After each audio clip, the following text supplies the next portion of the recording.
Communiqué du Conseil stratégique et politique du PPACI. Sur convocation et sous la présidence effective de son Excellence M. Laurent Gbagbo, président du Parti des peuples africains Côte d'Ivoire, PPACI, le Conseil stratégie et politique, CSP, élargi au président des organes centraux du parti, s'est réuni ce mercredi 15 octobre 2025 en séance extraordinaire au cabinet du président du parti, César Toban, de 12h à 14h. L'ordre du jour a porté sur l'analyse de la situation politique actuelle en Côte d'Ivoire. Notre pays, la Côte d'Ivoire, est actuellement secoué par une grave crise préélectorale. Cette crise est née des dérives autocratiques de l'actuel chef de l'État, M. Alassane Ouattara, président du RHDP, qui refuse tout dialogue politique en vue de réunir les conditions d'élections inclusives, justes et transparentes, et s'obstine dans le même temps à briguer un 4e mandat anticonstitutionnel alors qu'il a instrumentalisé les institutions de la République pour écarter ses adversaires les plus sérieux, dont le président Laurent Gbagbo, candidat du PPACI, le ministre Cheikh Tidiane Thiam, candidat du PDCI-RDA, et le premier ministre Pascal Affi-N'Guessan, candidat du FPI.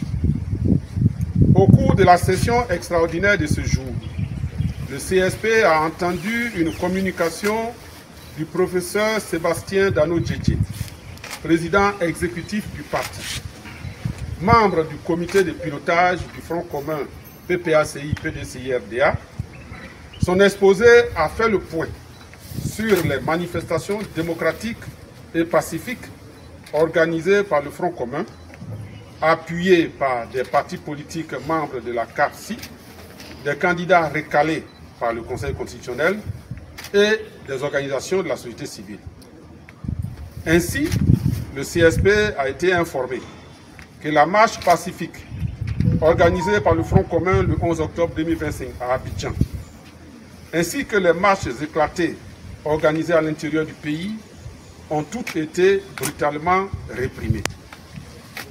À ce jour, le bilan provisoire de ces répressions d'une violence inouïe s'établit comme suit. 2 personnes décédées, à savoir un bébé de 2 ans qui a été étouffé par les gaz lacrymogènes d'une grenade lancée par les forces de l'ordre dans une cour dans le village de Abié, dans le département d'Atsopé.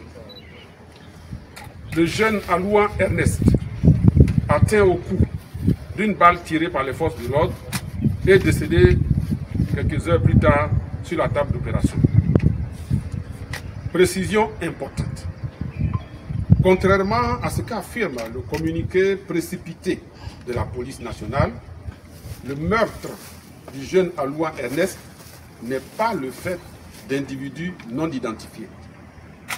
Les faits se sont produits sous les yeux des populations du Bonois.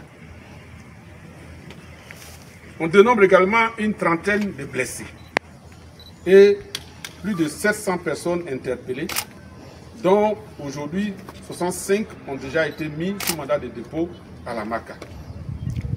À cela, il faut ajouter les attaques perpétrées dans les domiciles et les multiples tentatives d'enlèvement des cadres de l'opposition. Aujourd'hui même, c'est mercredi 15 octobre, au moment où le président Laurent Gbagbo présidait la réunion du CSP, l'on a constaté un impressionnant dispositif des forces de l'ordre qui a été dressé autour de son cabinet.